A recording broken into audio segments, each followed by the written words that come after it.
पावला दे का गटाली न्याय न घडो पाय घडवाले न मिळणारेस तू तुमच्या ताब्यात लागले गेले.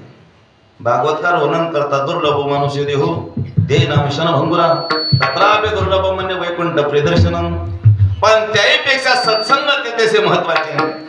संत संगती जयी चरण सेवा जेने हा तुझा विसर न पडावा. हाचे भाव माझे या जीवा पुरवी देवा मनोरथ संत संगती जयी चरण सेवा. मला संतांची सेवा भेटते. बरं भेट फार अवघड आहे बरं का त्यांची. नाही तर आपल्याला बी संत भेटून जातात संध्याकाळचे गिराईक. एक परदरचे गिराईक भेटला बाबा मला परवा कीर्तनाला जाताना संध्याकाळचं सरकार मान्य ते भेटलं माझ्या गाडीत. कारण माझ्या पोशाखाला पाया पडला म्हणे बाबा आहेत का तुम्ही. म्हटलं हा बाबा. म्हणे कीर्तनकार. म्हटलं हा. मी गाडीत बसलो त्याला जागा देऊन दिली. मी दोघांची गाडी सुरुवात झाली. मला खोकला सुरू झाला. त्याने हळूच विचारलं. म्हटले बाबा एक बुस घेता का म्हणे. म्हटलं तुम्हाला जागा दिली तुम्ही बुस फासता. म्हटले महाराज एक बुस घेऊन टाका. म्हटलं एक बुसने खोकला जात नाही. तो म्हणे माझी 10 एकर जमीन चालली गेली तुमचा खोकला कसं काय जाणार नाही.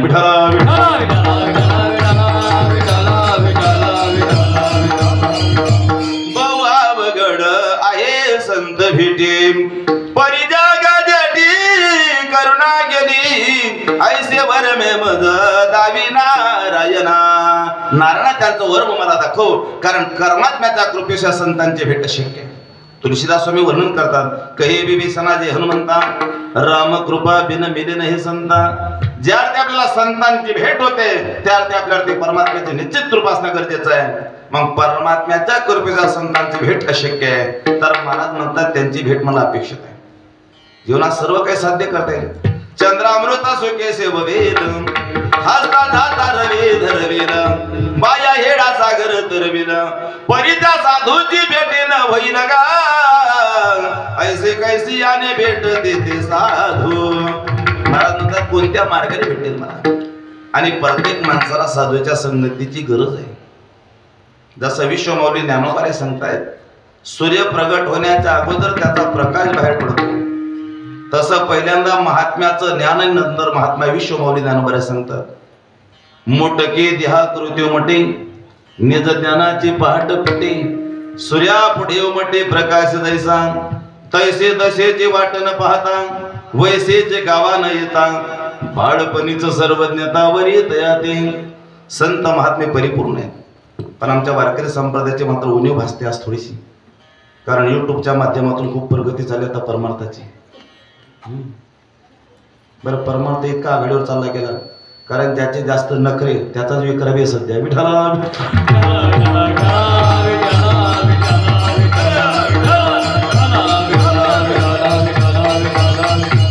असे एकमेव संस्था कोणती असेल तर ती प्रातस्मरणी मामासाहेब दांडेकर यांची वारकरी शिक्षण संस्था आहे. आणि त्या संस्थेचं व्यासपीठ परम भाग्याने आपल्याला मिळालंय. त्या भागवतकार आहेत आमचे हरिभक्त वाल्मिकजी महाराज. वारकरी शिक्षण संस्थेची सेवा केली आणि पुन्हा योगागिरी साहेबांची सेवा करण्याचं सौभाग्य त्यांना प्राप्त झालं. अशा माणसांच्या धर्माला गरज आहे काका. माणसं पुष्कळ होतो. एक परमार्थिक जीवनामध्ये आचारसंहिता महत्वाची. काही लोकांना देवाकडे जावं लागतं आणि काहीकडे भगवान स्वतः चालत जातात. अरे सुदाम्याला देवाकडे जावं लागलं. शबरीकडे भगवान चालत गेले. विठ्ठला विठ्ठला विठ्ठला विठ्ठला विठ्ठला विठ्ठला विठ्ठला. जीवनामध्ये सत्संगती असणं गरजेचं आहे. आणि ज्यांच्या जीवनामध्ये संगती घडली त्यांचेच नाव घेतात. पुण्यवंत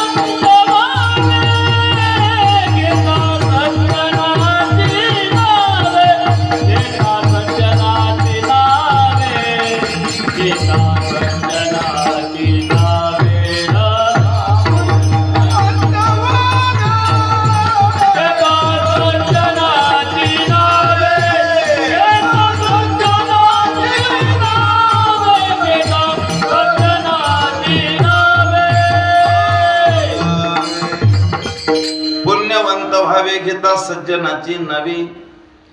आज जुनी मंडळी बरं का सर्व कीर्तनाला आनंद वाटतो. पूर्वी लग्न जोडायला सुद्धा कोणते लोक जायचे? अनुभवी लोक. पूर्ण अनुभव गावात ज्यांना असेल, ज्या भावंकीतला एखादा व्यक्ती अनुभव असेल त्याला लग्नाला जोडायला संबंध पाठवायचे. आताशी परिस्थिती राहिली नाही, कारण मुलीच्या चाटी जास्त वाढून गेल्या.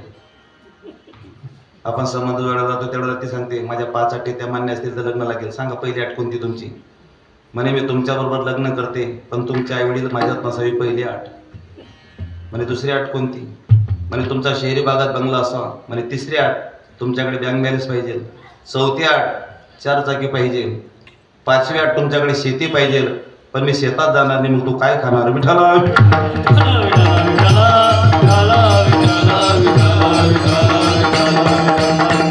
अनुभवी लोक लग्न जोडायला जात होते.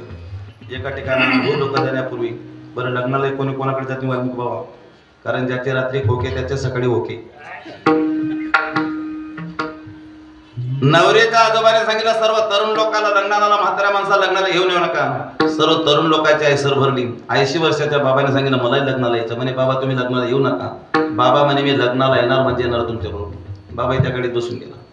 लग्न मंडपात गाडी पोहोचली. नवरीच्या आजोबाने विचारलं सर्व तरुण लोक आहेत का लग्नाला? म्हणे सर्व तरुण आहेत. म्हणे म्हातारा एकही मनुष्य नाही का? म्हटले म्हातारा एकही मनुष्य आणला नाही. म्हणे आमच्या लग्नाच्या अटी पहिल्यांदा समजून घ्या.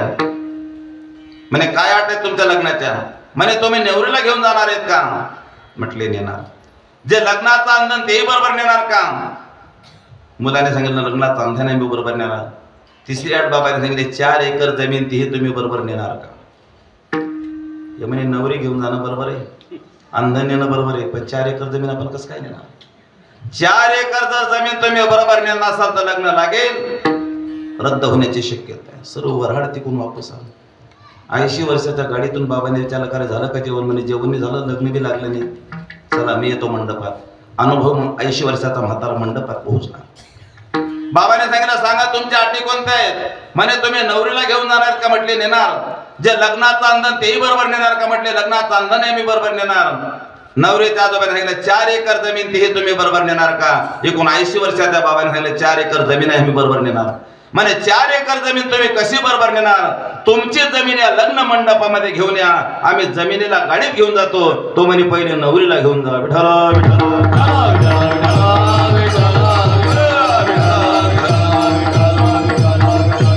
याच्या अनुभवाची गरज आहे परमार्थामध्ये. काही लहान लहान पोरांचं कौतुक करतात, बाबा खूप सुंदर कीर्तन करतो. ठीक आहे, पण त्याला काही ग्रंथाचं अवलोकन करते की एकच कीर्तन पाठ राहतं, कौतुकी लोक दम काढत नाही. पाहुणे ग्रंथ करावे कीर्तन, तेव्हा आले जाण फडत्याचे. तुका म्हणे चाकुनी सांगे मज अनुभवाया अंगी. आप्पा आमचे बी शोकांती काशीन गेले, आमचे टाळकरी बहुतेक कीर्तन करून गेले, त्याच्यामुळे टाळकरी बी शिल्लक राहिली नाही. विठाला विठाला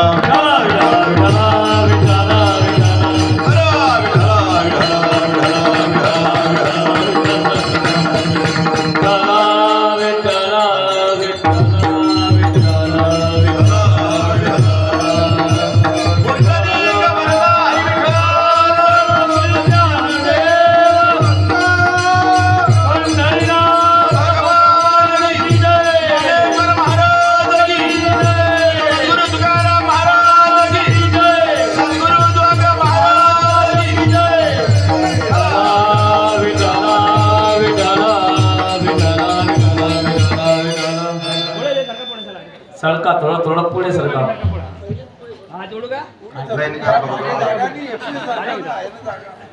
तडलं तडी नको सरका, जरा सोबत टिसन सरका.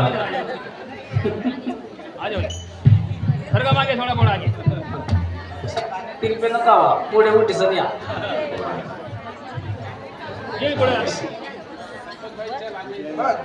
बसा मावशी बसा. सर्वांना धन्यवाद. वा वा. विठ्ठला विठ्ठला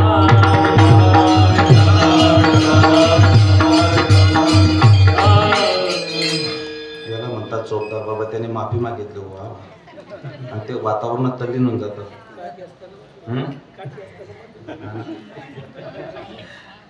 एक मुलगा बँडमध्ये सुंदर नाचायचं, मी त्याला सहज विचारलं तर तो नवरदेवाचा नातू की म्हणे तसे काही नाही.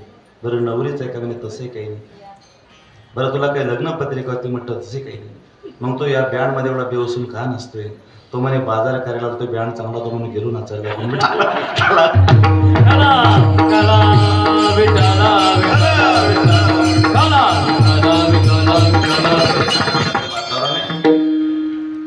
संप्रदायाची परंपरा जोपासतायत आपण खूप आनंद वाटतो. मला अभंगाचं चिंतन लवकर मुद्देशीर मांडायचं तुमच्या पुढे. मग संतांच्या जीवनामध्ये ज्यांच्याकडे पुण्य संपादन अशा लोकांची नावे घेतल्या जातात, पण अशा सत्पुरुषाला आलिंगन देणं गरजेचं. अभंगाचं पहिलं चरण आलिंगन. आलिंगन गळे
आलिंगन घडी.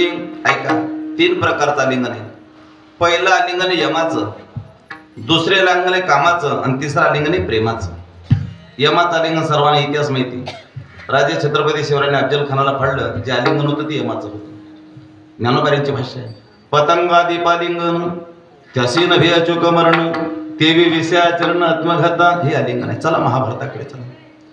तो धर्म राजा महापुण्य राशी कादूत केळे दुर्योधनासी हरुणिकांता केली उपाधी विनाशकाली विपरीत बुद्धी. धर्मराजा दूत कर्मामध्ये बसल्या गेले. 12 वर्षाचा वनवास, 1 वर्षाचा अज्ञातवास. पांडवांचा अज्ञातवास संपला. स्वतः शिष्टाई करण्याकरता जगाचा मालक दुर्योधनाकडे गेला. हात जोडले दुर्योधना, या पांडवांचा राज्य बडकून बसलाय, त्यांचं राज्य त्यांना परत करता. दुर्योधनाने देवाला उत्तर दिलं, शोचाग्रामी दशामी विना विधेचे केशव. भगवान त्यांना तसं राज्य मिळणार नाही. भगवंताला म्हणावं लागला, जगामध्ये 2 मूर्ख होऊन गेले. पहिला मूर्ख रावण आणि दुसरा मूर्ख दुर्योधन. दो अव जगतो मूर्खो दुर्योधनो दशानो. त्यावेळेला दुर्योधनाने विचारलं, देवा आमची भाऊबंदकी आम्ही केव्हा एकत्र होणार आहे, पण तुझा आणि त्या पांडवांचा काय संबंध आहे?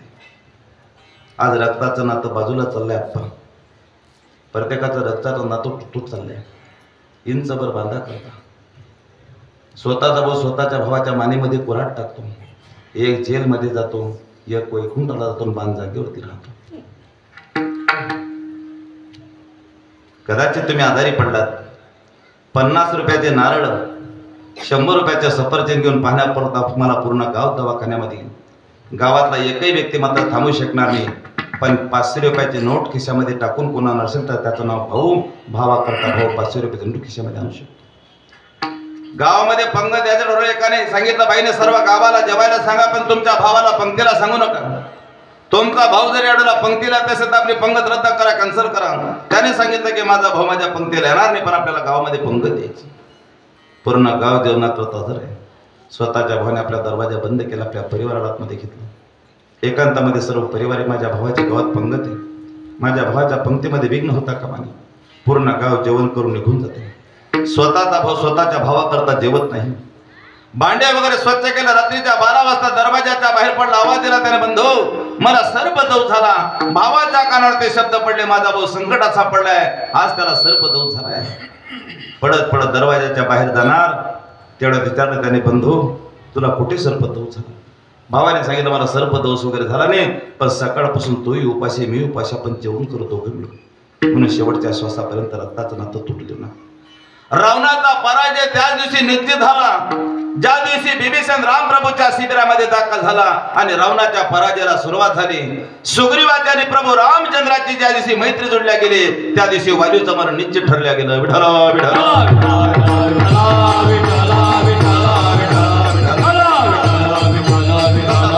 परमात्मा सांगतायत, हे दुर्योधना. पण दुर्योधनाने अपील केलं, विचारलं, देवा तुझा त्या पांडवांचा काय संबंध? व्यस्तान दृष्टी समान दृष्टी व्यस्तान नेणू समान नेणू. पांडवाद्वैस्ते राजन मम प्राण ही पांडव. पांडव माझे मम प्राण आहेत, त्यांच्यात माझ्या कुठल्या प्रकारचा बदल नाही. आणि भगवान परमात्म्याने हात जोडून विनंती केली. दुर्योधन ऐकत नाही. त्याचा परिणाम युद्धाकरता सामोरं जावं लागेल. 11 एक सैन्य कौरवांचं आहे आणि 7 एक सैन्य पांडवांचं आहे. परमात्मा विचारतात, अर्जुना सांग परत कुठं न्यायचा होता. परमात्म्याचा जसा रथ काढला तसा पितामह भीष्माचार्यांच्या समोर उभा केला. नकांक्षी विजयम कृष्णमृत्य राज्यम सुखानेचे असं संकर नरे कुलज्ञानम कुलसे जे पतंते पितृशम लुप्त पिंडोदक क्रियाम वर्ण संकर सर्व स्त्रिया विध होतील. मला पापा पदा लागेल, नरका पदा लागेल. आता मी युद्ध करणार नाही. अर्जुनाचे सिद्धांत आहेत. तेजो पहासी युद्ध परिती प्रकृती करविल मज कडुनी तरी मज पार्था प्रसोनी गीता रुचते ममता काजुनी. मग तो बदला मोह निरसला संशय नुरला खरो खरे कृतार्थ झालो प्रसाद तुभा वचन तुझे मान्य हरी. परमात्मा तुझं वचन मला मान्य आहे. आणि शेवटी युद्ध ठरल्या गेलं आणि परमात्मा ज्ञान सांगण्याकरता अर्जुनाला तत्पर झाले. अर्जुनाच्या मनात आलं म्हणून देवाने ज्ञान सांगितलं. 8 आठवड्याशी ताटलं. जे ज्ञान कैसे निदानावे ऐसे अर्जुन तो पुसावे ते मनोगत देवे जाणी तरी ऐसा मनी जो जो भावो तो तो पुढा पुढा लागी देवो आणि ते दिल्याचा निर्वाह तोय मी जे करीन. परमात्म्याने ते ब्रह्मज्ञान आपल्या आई वडिलांना सुद्धा सांगितलं नाही. पूर्वी आराधेरे देवराया परलोभ विलोभ देव माया ते भजन ममता गे देवाया पुत्र लोभा करणी. तो हा माझा पुत्र श्रीकृष्ण परी मदन संघेची ब्रह्मज्ञान तोचे वंदे माझे चरण म्हणे पूर्ण बालक मी तुझे. तुझ्या अच्युतात्मी निर्धारी देव तुमचा ज्ञाधारी तुम्ही म्हणाल त्याचे उद्धरी हती धरुणी अनाथे. परमात्मा त्याला ज्ञान सांगतोय कोणाला? अर्जुन. आणि अर्जुनाला ज्ञान सांगत असताना अर्जुनाचा सिद्धांत आहे नष्ट स्मृती लब्ध. त्याचा मोह निवृत्त झाल्यानंतर त्याने सांगितलं मला धर्मालाही मारायला लावलं तरी मी मारण्याकरता तयार आहे. आणि ज्यावेळेला ज्ञान झाला 11 एक कौरवांचा नाश झाला आणि पांडवांचा विजय संपादन झाला. पांडव आपल्या काकाला भेटण्याकरता निघाले पण काका म्हणजे जगातला फार मोठा धोका आहे. काका एकदम धोकेबाज असतात अवघड. आणि काकाला भेटण्याकरता ज्यावेळेला पांडव जात असताना हस्तिनापुराकडे धृतराष्ट्राच्या समोर जाण्यापूर्वी देवाने विचारलं भीमा कुठे निघाला? म्हटले काकाला भेटण्याकरता. अरे काका तुला वरी जरी वाटत असेल वरून पण आतून तुझा काका नाही. एक काम कर तुझ्या आकाराचा लोखंडी पुतळा तयार कर. त्या भीमाने त्याच्या आकाराचा लोखंडी पुतळा तयार केला. धृतराष्ट्राने पहिला लिंगन दिलं धर्मराजाला, दुसरा लिंगन दिला अर्जुनाला, तिसरा लिंगन दिलं नकुलाने सहदेवाला. आणि धृतराष्ट्राच्या मुखात शब्द बाहेर पडले माझ्या दुर्योधनाला कोणी मारलास? तुमच्या दुर्योधनाला मारणारा एकच व्यक्ती त्याचं नाव आहे भीम. म्हणे मला भीमाला भेटण्याची इच्छा आहे. भीमाने आपला पुतळा पुढे सरसवला काकाच्या समोर. काकाने त्या पुतळ्याला घट्ट मिठी मारली. पूर्ण लोखंडी पुतळ्याचं चूर्ण केलं. भीम पाहत राहिला. माझा काका जर या पुतळ्याचं चूर्ण करू शकतो तर माझं निश्चित थालीपीठ करू शकेल. तो याचा अर्थ हे आलिंगन आहे ते यमाचं आहे. दुसरा लिंगन आहे कामाचं. कामाने अनेकांना त्रस्त केलं. कामाजी कोतवाल याने नाडिले बहुतासी हरिहराचे अब्रू घेतो भय नाही त्यासी. जमत अग्नी नाडिले महान मान ऋषी क्रोधाजी फौजदार तो ही मिळाला त्यासी. यही संस्पर्शे ज्या भोगा दुःख येवन येवते अत्यंत वंत कवंती नतेश रमते बुधा. चला कामाबद्दल मला वेळ नाही. आणि तिसरं पद महाराजांनी वापरलं प्रेम. तिसरा लिंगन कोणते? प्रेमाचं. विश्वमौली ज्ञानोबाची वाटवा जरा. देखा नवलतया प्रभूचे अद्भुत प्रेम भक्ताचे हे सारथ्य पण पार्थाचे धनुर्धरा. याला प्रेम म्हणतात. नाही तर आपलं विवाह चालू सध्या. हरिदादा एक बाई बी असायची मालक बी असायचा घरात. कधी बाई असायची कधी मालक असायचं, कधी बाई असायची कधी मालक असायचं. शेजारी विचार करायला लागले यांच्या घरात रोज हसणं चालू आहे, आपल्या घरात दुःख आहे. शेजारी काकू त्यांच्याकडे गेली. म्हटली ताई तुमच्या घरी कधी तुम्ही असतात कधी मालक असतात काय भानगडी? म्हणजे तसं काही नाही. तुमच्या घरी जी परिस्थिती आहे ती माझ्या घरी तीच परिस्थिती आहे. आपण रोज आनंद आहे. कधी मालक असतात कधी तुम्ही असतायत. म्हणजे तसं काहीच नाही. मी जर चपात्या करण्याकरता बसली आणि माझ्या मालकांना जर मी घाई गडबडीत काम सांगितलं आणि त्यांनी जर माझं काम नाही ऐकलं हे चपात्या करण्याचं लाटणं मी त्यांना वरती फेकते. आणि लाटणं जर भिंतीवर लागलं तर ते असतात. आणि अचूक जर माझा नियम साधला गेला आणि त्यांच्या पाठीवर लाटणं लागलं तर मी असते. वर्षापासून आमचा हाच उद्योग चालू आहे. साध्या उद्योग. विठाला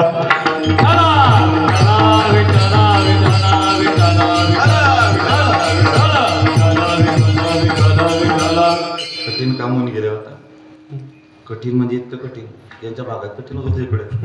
एका बाईचं लग्न झालं, बाईचं नांदायला गेली. तिने विचार केला आपल्याला कोणतंच काम करायचं आहे. मग तिने काय शिकून घेतलं, आधी उठून घरी आला, केस मोकळ्या करायचे आणि त्याच्यापुढे घुमत बसायचे. हात उठून जसा घरी आला, डबा टेकला बाजूला की तिने केस मोकळ्या करत घुमायची. बरं, घुमण्यामध्ये 10 वर्ष लागून गेली. लहान लहान मोठी याच्यापेक्षा मोठे होऊन गेले मुलं मोठे झाल्यानंतर एके दिवशी त्या अंगात आला बाईच्या, मुलांच्या लक्षात आला आपल्या घरी आई येऊन गेली. मुलं पडत पडत घरी म्हणते, दादा आपल्या घरी आई येऊन गेली. दादा देवटून डबा तसाच परत आणला, डबा बाजूला ठेवला, बाईच्या समोर गेला आणि त्याने सुरुवात केली, मा. आता त्याची पत्नी तिला माय म्हणते, मा. त्याने भी सुरुवात केली, बच्चा. त्याचा मालक आणि त्याला बच्चा म्हणे, बच्चा आपको क्या लगता, बच्चा म्हणे मला फारकती पाहिजे विठाला.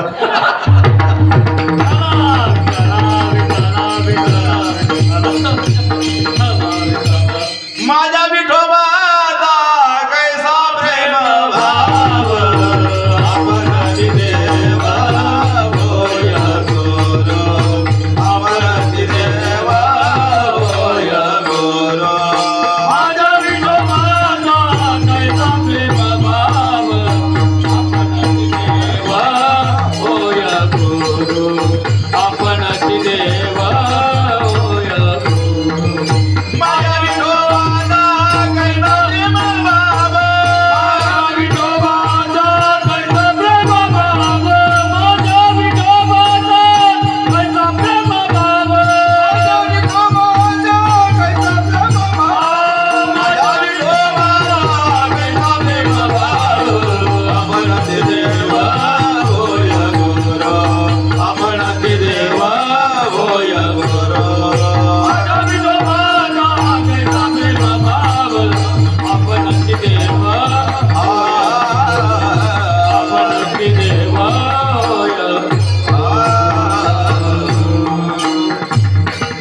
माझ्या विठोबाचा कैसा प्रेम भाव, आपणाची देव होय गुरु. म्हणून प्रेम शब्द वापरलाय. तसं महाराज या ठिकाणी पहिलं वाक्य वापरतात, अलिंगन घडी. पुढे पद कोणतं आहे, मोक्ष सहिजता जोडी. आता मोक्षाचा अर्थ काय, संसाराची निवृत्ती, परमानंदाची प्राप्ती, त्याचं नाव आहे मोक्ष. विठाला विठाला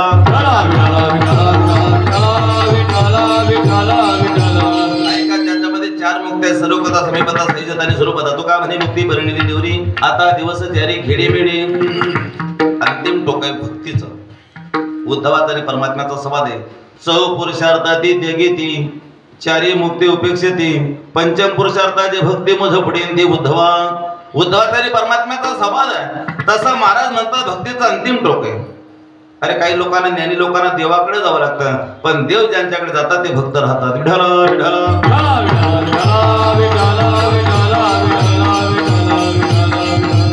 आणि संसारामध्ये त्याचा अभाव आहे, अभाव. त्या वस्तू किती साध्य केल्या तरी ते साध्य होऊ शकत नाही. कल्पना करा, लग्न ठरलं, लग्न, मुलगी एकाची, मुलगा एकाचा. मुलगी आहे भीष्माचार्यांची, मुलगा हनुमंतरायांचा. तुम्ही नुसते टुडू टुडू पाहता, काय नेमकं. मुलगी कोणाची, भीष्माचार्यांची, मुलगा हनुमंतरायांचा. दोघाचा विवाह. अण्णा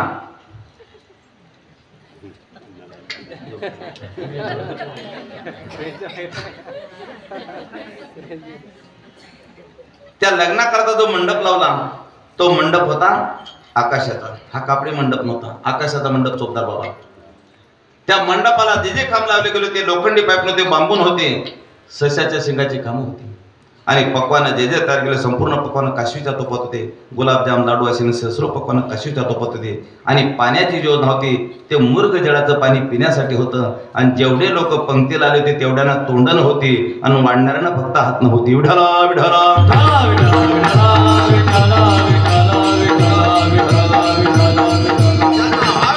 किती शोधला तरी साध्य होऊ शकत नाही. तसं मोक्ष आज संत महात्म्यांकडे काम करतोय. मोक्षामा घरी कामारी असे होई सांगवायची तुका म्हणी. फक्त आता प्रमाण म्हणतो तोंडी, लक्षात म्हणण्यापेक्षा. आलिंगन संतांच्या देवी झाली माझी काजा, मस्तक हे पाया वरी त्यांच्या ढेवीत आलिंगन सुख वाटेत. महाराज म्हणतात ते योगायकाने आलिंगन शब्द महत्वाचा आहे. जगद्गुरु तुकोबाने त्याची नियुक्ती केली. आलिंगन घडी मोक्ष साहिजता जोडी. मग संतांचा जीवन नेमका काय आहे, अभंगाचं दुसरं चरण.